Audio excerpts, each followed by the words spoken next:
सभी प्यारे बच्चों को राखी जैसे पावन पर्व की हार्दिक शुभकामनाएं। खासकर बीए और बीएससी पार्ट थर्ड के विद्यार्थी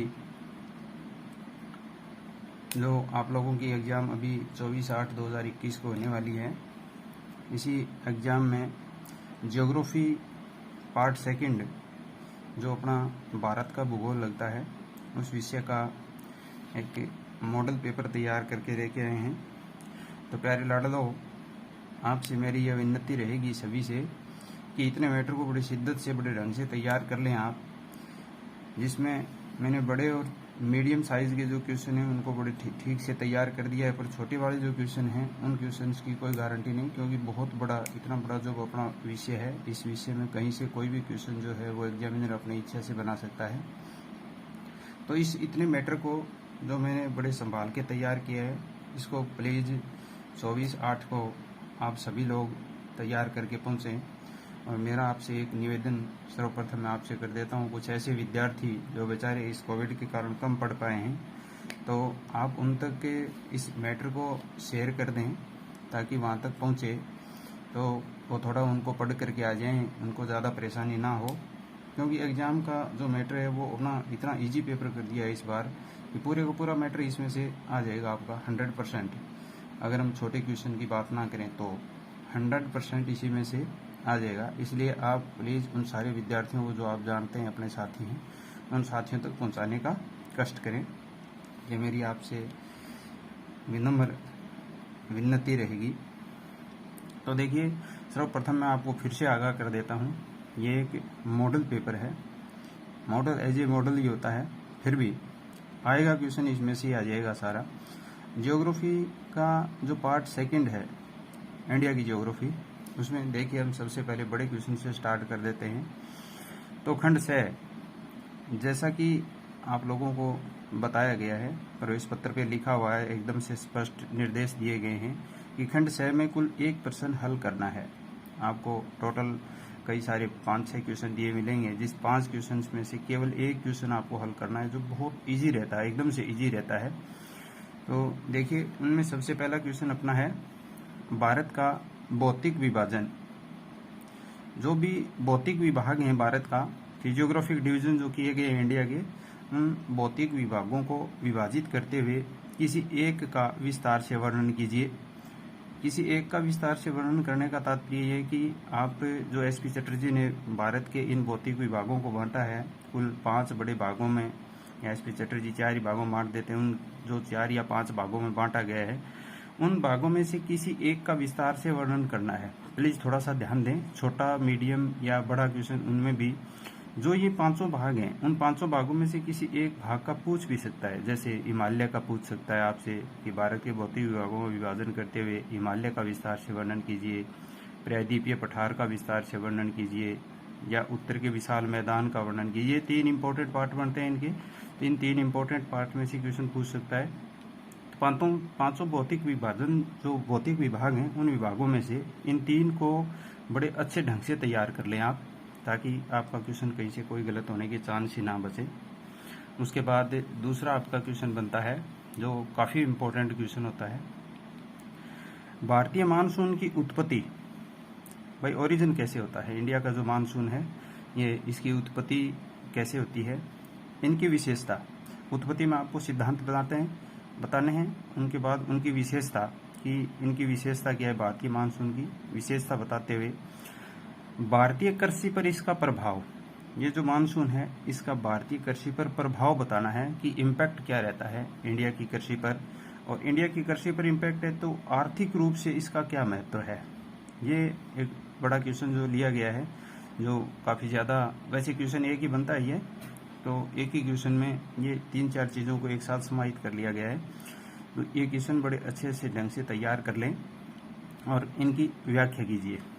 एक बार थोड़ा सा मैं पुनः से आपको क्वेश्चन फर्स्ट की तरफ ले जाता हूँ। जब ये भौतिक विभागों का वर्गीकरण करना हो और आप लोगों को ये क्वेश्चन करना आ जाए, आप ये क्वेश्चन करने बैठें, तो कम से कम भारत का मानचित्र बना करके और उनमें इन सारी डिटेल्स को आप निश्चित रूप से बनाएं। मानचित्र बनाएं एक पेज पे, सुंदर सा मानचित्र बना करके, और उनके बाद इनका वर्णन करें, तो क्योंकि एग्जामिनर को पता चले कि भी आपने ये अच्छे से तैयार किया है। इसी तरह मानसून की उत्पत्ति का जो क्वेश्चन है, तो मानसून की उत्पत्ति में सिद्धांत लिखने हैं इनके, क्योंकि बड़े बच्चे हो गए हो आप अभी, तो छोटे लाडले नन्हे मुन्ने नहीं हो ना। हाँ, तो इनके सिद्धांत लिखने होंगे, उनके बाद विशेषता बताते हुए इसकी आगे व्याख्या करनी है। उसके बाद क्वेश्चन नंबर 3 आप देखिए, भारत में गेहूं या गन्ना, इन दोनों में से कोई एक कि कृषि से संबंधित भौगोलिक दशाएं, ज्योग्राफिकल कंडीशन क्या है इनकी, इंडिया के अंदर किस क्षेत्र में गन्ने का उत्पादन किया जा सकता है, तो उनके लिए क्या क्या दशाएं रहेंगी, यहाँ तापमान कितना है, वर्षा कितनी होती है, पवनें किस प्रकार की चलती हैं, तो ये सारा जो स्थिति है ये बतानी है। उनके बाद उत्पादन कि भारत में इनका किन किन क्षेत्रों के अंदर कितना उत्पादन हो रहा है, और वितरण, ये सारी चीज़ें जो हैं ये बतानी होंगी। उनके बाद क्वेश्चन नंबर 4 देखिए, भारत में सूती वस्त्र उद्योग की या के स्थानीयकरण के कारण, कॉटन इंडस्ट्री जो भारत की है, जो इतनी बड़ी है, भारत में कहते हैं कृषि के बाद सबसे ज़्यादा बड़ा क्षेत्र जो रोजगार देता है वो सूती वस्त्र उद्योग है। तो सूती वस्त्र उद्योग के कुछ पर्टिकुलर क्षेत्र ही ऐसे क्यों हैं जिन क्षेत्रों पर इसका सबसे ज़्यादा उत्पादन हो रहा है, सूत का सबसे ज़्यादा उत्पादन हो रहा है, फिर कपड़े का उत्पादन हो रहा है, तो इनके कुछ कारण क्या हैं, तो इनकी ये स्थितियां बतानी है कि स्थानीयकरण क्यों है इनका, कुछ एक स्थानों पर ही ये फिक्स क्यों है, बाकी जगह नहीं है हर किसी स्थान पे, तो उनके कारण बताते हुए उसके बाद सूत का उत्पादन किन क्षेत्रों में हो रहा है, जहाँ कॉटन खासकर उत्पादित होती है, कॉटन मतलब जो कपास का उत्पादन जहाँ हो रहा है, कपास का उत्पादन जिन क्षेत्रों में होगा, उसके बाद कुछ खास कंडीशन वाले स्थान जहाँ पे सूत बनाया जाता है, उसके बाद कपड़ा बनता है, तो उनका उत्पादन बताना और उनके वितरण की व्याख्या करना है, ये क्वेश्चन बनता है आपका। उनके बाद क्वेश्चन नंबर 5 जिसमें प्राकृतिक वनस्पति को प्रभावित करने वाले कारक कौन कौन से हैं, भारत के अंदर जितने भी प्रकार की प्राकृतिक वनस्पति है, उस प्राकृतिक वनस्पति को प्रभावित करने वाले कारक कौन कौन से हैं, ऐसे कौन से कारक हैं जो वनस्पति को प्रभावित करते हैं। भारतीय वनों का वर्गीकरण कर, उनके बाद जो वनस्पति या वन एक ही बात है, तो उन भारतीय वनों का वर्गीकरण कर, उनका वितरण एवं मुख्य विशेषता बतानी है, वनों की मुख्य विशेषता। वनों का वर्गीकरण करोगे जो 3-4 प्रकार से सरकारी वर्गीकरण किया गया है, इसमें भौगोलिक तरह का वर्गीकरण किया गया है। ये भारतीय वनों का वर्गीकरण और इनका वितरण, कहाँ कहाँ पर वन जो फैले हुए हैं, सदाबहार वन कहाँ पर हैं, उष्णकटिबंधीय वन कहाँ पर हैं, पतझड़ वन जो हैं वो किन स्थानों पर पाए जाते हैं, ये इनका वितरण बताना है। ये जिन स्थानों पर ये कुछ ऐसे पार्टीशन जो करने हैं इन प्रश्नों के, उनको चित्र के साथ दर्शाने की कोशिश करें, ज़्यादा उत्तम होगा। जैसे सूती वस्त्र उद्योग को भी आप बताएंगे तो प्लीज़ कुछ ऐसा मानचित्र में दिखाइए कि ये भारत का महाराष्ट्र का एरिया है, जिन क्षेत्रों में मुंबई है, इनमें सबसे ज़्यादा उत्पादन का काम हो रहा है, भारत की सर्वाधिक मिलें यहाँ काम करती हैं। उनके बाद में दूसरा जैसे गुजरात का क्षेत्र है, इन चीज़ों को दिखाइए। तमिलनाडु का एरिया है जिसमें सबसे ज़्यादा सूत का उत्पादन होता है। तो ये कुछ स्थानीयकरण वाले कारक हैं, उन कारकों को दर्शाने के लिए मानचित्र का इस्तेमाल सबसे ज़्यादा करें। सर्वाधिक मानचित्र जो उपयोग में लें आप, और मानचित्र आपको मिलेगा कहीं नहीं, आप अपनी कॉपी में खुद तैयार करें भारत का मानचित्र, और वो बना करके उनमें अलग अलग भागों में डिवाइड करके इन चीज़ों को आप दर्शाएं। ज़रूरी नहीं कि आप सेम मानचित्र वैसा ही बना पाओ जैसा आपको बाजार में मिलता है, नहीं, लेकिन नमूना बन जाए उसका। और नमूना जब बनेगा तो उसमें आपको ये चीज़ें बड़े बड़े ढंग से, या इसके नंबर जो हैं वो बड़े अच्छे तरीके से मिलेंगे, और आपको बड़ी खुशी होगी कि हमने इतना सा काम करने के बाद भी इतने नंबर आए। दूसरा एक बड़ा फ़ायदा यह भी रहता है कि आप ढंग से बनाते हैं तो मानचित्र को आधे पेज में बनाएं, आधे साइड में लिख दें, तो आधा पेज जो है वो आपको रिटर्न वर्क जो बच जाएगा आपका, तो कम काम में ज़्यादा नंबर मिलेंगे आपको और प्रभावी भी होंगे। उनके बाद देखिए खंड ब को लिया है हमने, तो खंड ब में कुल 3 प्रश्न हल करने हैं। खंड ब के अंदर आपके कुल 3 प्रश्न हल करने हैं। 3 प्रश्नों में नंबर 1, उत्तर भारत में अपवाह तंत्र को समझाइए। देखिए भारत के अंदर अपवाह ड्रेनेज सिस्टम जो भी है, नदियां जो बहती हैं भारत में किन स्थानों की तरफ चलती हैं, तो उत्तर भारत में बहने वाली जो नदियां हैं उनका वर्णन करना है। तो उत्तर भारत की नदियां जो प्राय हिमालय से निकलती हैं, कुछ एक नदियां जो हैं वो प्रायद्वीपीय पठार से निकल करके भारत में उत्तर की तरफ जाती हैं, और फिर जा करके ज़्यादातर नदियाँ जो उत्तर भारत की हैं वो जाकर के बंगाल की खाड़ी में विसर्जित होती हैं। तो ये अपवाह तंत्र जो है इसको आपको समझाना है। उनके बाद देखिए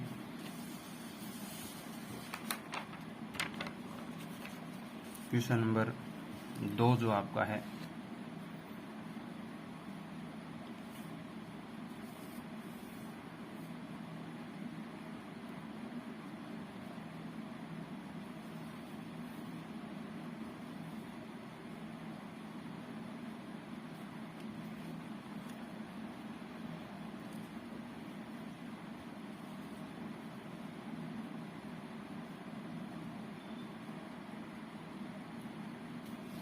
उसके बाद क्वेश्चन नंबर 2 देखिए, जिसमें है भारत में विभिन्नता में एकता वाला। भारत जो है वो एक विभिन्नता में एकता वाला देश है। यहाँ अनेक तरह की डाइवर्सिटी होते हुए भी यहाँ यूनिटी पाई जाती है। इतना बड़ा देश है जिसमें अनेक धर्म के, अनेक समाज के, अनेक जातियों के लोग रहते हैं, अनेक रंग के लोग रहते हैं, अनेक वेशभूषा के, अलग अलग खान पान होते हुए भी हम सब भारतीय लोग एक हैं।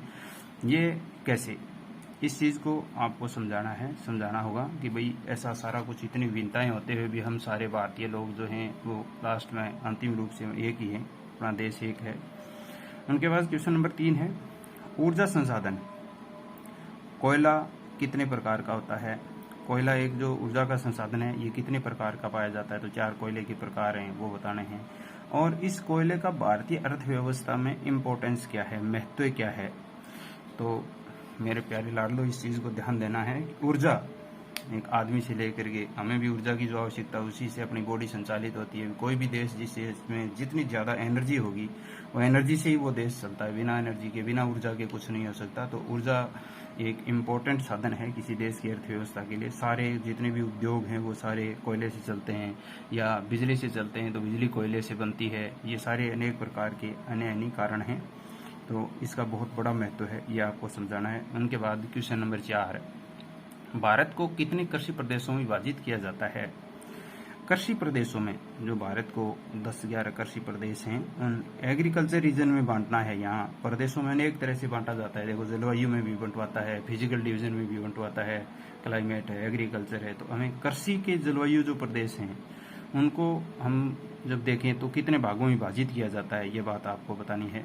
उनके बाद क्वेश्चन नंबर 5 आप देखिए, बड़ा इंपॉर्टेंट क्वेश्चन बनता है। लास्ट ईयर भी इस तरह के क्वेश्चन पूछा गया था। आप देखिए, जनसंख्या घनत्व किसे कहते हैं? जनसंख्या का क्वेश्चन देखते ही जोश में आकर के हर कुछ ना लिखना प्रारंभ करें। आप लोग जो पूछी गई उसी चीज को ध्यान से उत्तर दें, बड़े अच्छे नंबर आएंगे। जनसंख्या घनत्व किसे कहते हैं? तो इस चीज को ध्यान में रखना है कि किसी क्षेत्र विशेष के अंदर निवास करने वाले लोगों की जो संख्या है वो प्रति इकाई क्षेत्र में कितनी है, उसे जनसंख्या का घनत्व कहते हैं। और भारत में जनसंख्या के घनत्व को प्रभावित करने वाले कारक कौन कौन से हैं? भाई, क्या कारण है कि अरुणाचल जैसे क्षेत्र में 17 लोग 1 वर्ग किलोमीटर में रहते हैं, और आप जाकर के अगर देखें बिहार का एरिया है, बंगाल का एरिया है, जहाँ 1300-1400 लोग 1 वर्ग किलोमीटर में रहते हैं। तो ये जो जनसंख्या का घनत्व है इसको प्रभावित कौन करता है? तो प्रभावित करने के पीछे जो भी कारक हैं, देखिए जनसंख्या का जो घनत्व है उनको बहुत से कारक प्रभावित करते हैं। वहाँ का धरातल कैसा है, वहाँ की जलवायु कैसी है, किस तरह का मौसम रहता है, लोगों के लिए रोजगार के साधन क्या हैं, उद्योग धंधे क्या हैं, ये सारी तरह की जो चीज़ें होती है, अनेक प्रकार के कारण जो होते हैं ये कारक प्रभावित करते हैं। तो ये कौन कौन से हैं ये भी हमें ध्यान में रखना है। उनके बाद में क्वेश्चन नंबर 6, भारतीय जलवायु को प्रभावित करने वाले कारक। यहाँ जलवायु की बात हो रही है कि भारत की जो जलवायु क्लाइमेट है उस क्लाइमेट को कौन प्रभावित करता है, ऐसा क्या कारण है, कौन सी ऐसी चीज़ है जो भारत की जलवायु को प्रभावित करती है? तो आप लोगों को ध्यान देना है इन चीज़ों पर। नॉर्मल क्वेश्चन है, 7वीं 8वीं क्लास में आ जाते हैं, उनको थोड़ा डिटेल से लिखना होगा। भाई, अक्षांश देशांतर कितने हैं, सूर्य की किरणें किस प्रकार से पड़ती हैं, परपेंडिकुलम पड़ रही हैं कि थोड़ी तिरछी किरणें पड़ती हैं, क्या कारण है जिनकी वजह से यहाँ की जलवायु जो है वो प्रभावित हो रही है, ये चीज़ें इन पर आपको ध्यान देना है। उनके बाद विभिन्न पंचवर्षीय योजनाओं में, अगला क्वेश्चन है, विभिन्न पंचवर्षीय योजनाओं में भारतीय कृषि के विकास की विवेचना कीजिए। विभिन्न जो पंचवर्षीय योजना, अलग अलग जो पंचवर्षीय योजनाएं रही हैं, उन पंचवर्षीय योजना में भारतीय कृषि के विकास, यहाँ केवल भारतीय पंचवर्षीय योजना हर किसी चीज का वर्णन नहीं करना है, भारत की कृषि का विकास कितना हुआ है उस कृषि विकास की विवेचना करनी है। आपको ये बताना है कि कृषि का विकास है वो कितना हुआ है, किस प्रकार से कृषि का विकास किया गया है।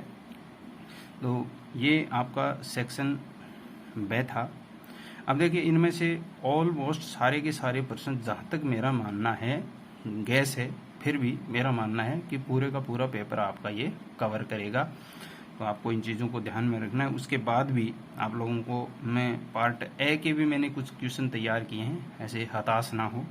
तो बच्चों ए के पार्ट के जो क्वेश्चन हैं वो कुछ छोटे क्वेश्चंस आपके लिए तैयार मैंने ज़रूर किए हैं, पर उनमें 100% गारंटी नहीं रहती। फिर भी आप देखिएगा बड़े अच्छे क्वेश्चन हैं, शानदार क्वेश्चन मैंने तैयार किए आप लोगों के लिए। इतना क्वेश्चन आप तैयार करते हैं तो निश्चित रूप से छोटे क्वेश्चन भी आपको मिलेंगे, क्योंकि इनके अलावा ऐसे क्या क्वेश्चन बनेंगे फिर जो कि एग्जामिनर हमारे तक ही ना पहुँचे, है ना। लेकिन हम ऐसा प्रयास किया है हमने कि हम एग्जामिनर की नब्ज़ को पकड़ें, कहाँ तक आए और पेपर तक पहुँचे पेपर से पहले ही। तो देखिए इनमें 7 क्वेश्चन अपने को हल करने हैं, कुल 7 क्वेश्चन। उनके लिए हमने कुछ 10-11 क्वेश्चन तैयार किए हैं, कुल 7 क्वेश्चन का उत्तर देना है। सबसे पहले कोरोमंडल तट। भारत का जो भौतिक विभाजन आप लोगों ने किया है, उस भौतिक विभाजन में जो समुद्र से मिलती हुई लाइन खींची जाती है, उस खींची हुई लाइन पे कई प्रकार के तटों का वर्णन हमने किया है अलग अलग जगह के अनुसार। जैसे चाहे गुजरात का तट हो या उनके बाद में कर्नाटक है, केरल है, उन क्षेत्रों में जो भिन्न भिन्न अलग अलग तट हैं उन तटों का हमने वर्णन किया है। उन्हीं में से एक कोरोमंडल का तट जो है उस तट का वर्णन करना है। उत्तरी सरकार तट, इसी तरह भारत का जो पूर्वी तट है, पूर्वी तट में उत्तर वाला हिस्सा जो है उसको उत्तरी सरकार तट के नाम से जाना जाता है। उसके बाद खादर व बांगर। भारत में एक तरह की मिट्टियों के प्रकार जो हैं खादर और बांगर, जो प्रतिवर्ष नई मिट्टी बिछा दी जाती है जिन स्थानों पर, वो खादर कही जाती है। और बांगर जो पुरातन मिट्टी होती है जहाँ हर साल बाढ़ का पानी नहीं पहुँच पाता है, वो बांगर मृदा कहलाती है, वो है। उनके बाद है तराई प्रदेश। तराई वाला वो एरिया जब हिमालय से नदियाँ नीचे उतरती है तो नीचे उतरते समय नदियाँ बड़े बड़े पत्थरों के ऊपर ये मिट्टी फैल जाती है और वहाँ नदियाँ विलुप्त हो जाती हैं, तो वो तराई वाला एरिया, हिमालय की तलहटी वाला जो क्षेत्र है उनके अंदर। उनके बाद है क्वेश्चन नंबर 5 आपका, कोसी बिहार का शोक। कोसी नदी को बिहार का शोक क्यों कहा जाता है? तो कोसी नदी में बारिश के समय इतनी अधिक बाढ़ आती है कि बिहार का काफ़ी लंबा चौड़ा एरिया जो है वो पानी में भर जाने के कारण डूब जाता है, या डूब क्षेत्र में हो जाता है, इसका पानी फैल जाता है। तो बहुत लोगों को नुकसान, आर्थिक नुकसान उठाना पड़ता है। इसलिए बिहार के अंदर जो ये कोसी नदी है ये एक तरह से शोक का काम करती है, शोरो है ये, वहाँ का दुख है। उसके बाद लौटता मानसून, बहुत इंपॉर्टेंट क्वेश्चन बनता है। सितंबर के अंत में आप लोग देखते हैं कि हर साल जैसे बारिश होती है, उसके बाद सितंबर के अंत का जब समय आता है तो उसमें बारिश जो है रुक जाती है, होना कम हो जाती है, और मानसून के लौटने का समय आता है और वापस रिटर्न कर जाता है मानसून। इसे मानसून, लौटता मानसून भी कहा जाता है। उसके बाद अगला क्वेश्चन है पश्चिमी विक्षोभ। शीतकाल में, सर्दियों में एक वर्षा होती है जो विक्षोभों के कारण होती है, किसी मानसून के कारण नहीं। जो अपने राजस्थान है, पंजाब है, गुजरात का कुछ एरिया है, दिल्ली तक का एरिया जो है, इन क्षेत्रों के अंदर ये जो वर्षा होती है इसे पश्चिमी विक्षोभ के नाम से जाना जाता है, और इसे मावठ की तरह की वर्षा होती है। ये सर्वाधिक राजस्थान जैसे क्षेत्र के अंदर इसे मावठ कहा जाता है। जो अपने चना वगैरह की जो फसल होती है उस फसल के लिए बड़ी लाभदायक होती है ये। उसके बाद है कपास की काली मृदा। जो भारत की काली मृदा जिन क्षेत्रों में पाई जाती है, आप लोगों को पता है ज्वालामुखी के दौरान ये मिट्टियां जब बाहर आई थी तो ये लावा जो था, मैग्मा, वो बाहर आने के बाद लावा जो है ज़मीन पर फैल गया और फिर वो छोटे छोटे टुकड़ों में टूट जाने के बाद काली मिट्टी का रूप ले लेता है। इसमें सर्वाधिक कपास होता है, इसलिए इसे कपास की काली मृदा के नाम से जाना जाता है। उसके बाद है मैंग्रोव वनस्पति। मैंग्रोव जो समुद्रों का किनारे वाला एरिया है, समुद्रों के नज़दीक वाला जो भाग है, इसे मैंग्रोव वनस्पति के नाम से जाना जाता है, जिसमें केरला का क्षेत्र आता है। और इनके क्या केरला से देखिए आप, समुद्र का तटवर्ती पूरा एरिया जो है वो कंप्लीट एरिया जिसमें समुद्र के खारे पानी के अंदर ये वनस्पतियाँ उगी रहती हैं, जो मैंग्रोव वनस्पति के नाम से जानी जाती हैं। भारत में सर्वाधिक अंडमान निकोबार के चारों ओर का जो क्षेत्र है उसमें ये पाई जाती है। उनके बाद है कागज व लुगदी उद्योग। देखिए लकड़ी से लुगदी बनाई जाती है, उनके बाद उनसे कागज़ तैयार किया जाता है। तो ये लुगदी उद्योग जो आज़ादी के समय बहुत कम संख्या में उद्योग थे, और आज वर्तमान में करीब 5000 उद्योग ऐसे हैं जो लुगदी बनाने का काम करते हैं, और लुगदी से फिर कागज़ बनाया जाता है। उसके बाद है बागाती कृषि। तो आप देखिए, ऐसी कृषि जिसमें कई प्रकार के बागान लगाए जाते हैं, जैसे कॉफ़ी के बागात हो सकते हैं, केले के बागात हो सकते हैं, चाय के बागात हो सकते हैं। इस प्रकार की जो कृषि होती है उनको बागाती कृषि के नाम से जाना जाता है। एक क्वेश्चन है उसके बाद आपका, मानसून का फटना। देखिए, जो ही मानसून भारत में प्रवेश करता है जून के समय में, उसमें जो भारत का पश्चिमी तट है, उस पश्चिमी तट पर काफ़ी ज़्यादा ऊंचाई के कारण औसत रूप से पश्चिमी तट 900 मीटर ऊंचा है, लेकिन दक्षिण में जो नीलगिरी की पहाड़ियों का जो क्षेत्र है, उन क्षेत्रों के अंदर ये काफ़ी ज़्यादा ऊंचाई होती है इसकी, और उन क्षेत्रों में जैसे ही मानसून टकराता है अपने तट से, और टकराने के बाद ये इतनी तेज़ी के साथ वर्षा करता है कि अचानक से पानी गिरता है बहुत ज़्यादा, इसलिए इसे मानसून का फटना भी कहा जाता है। इसके साथ देखिए, मैं एक क्वेश्चन और जोड़ देता हूँ, देखिए अभी याद आया है तो काफ़ी इम्पोर्टेंट है। क्वेश्चन नंबर 12 जो है, मानसून गैप। मानसून गैप है।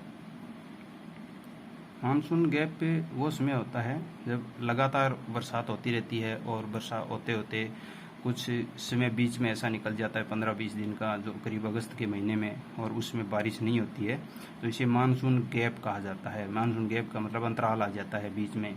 और एक और क्वेश्चन देखिए याद आया मेरे, क्वेश्चन नंबर ये 13 था, और क्वेश्चन नंबर 14, इसे खंड वृष्टि कहते हैं।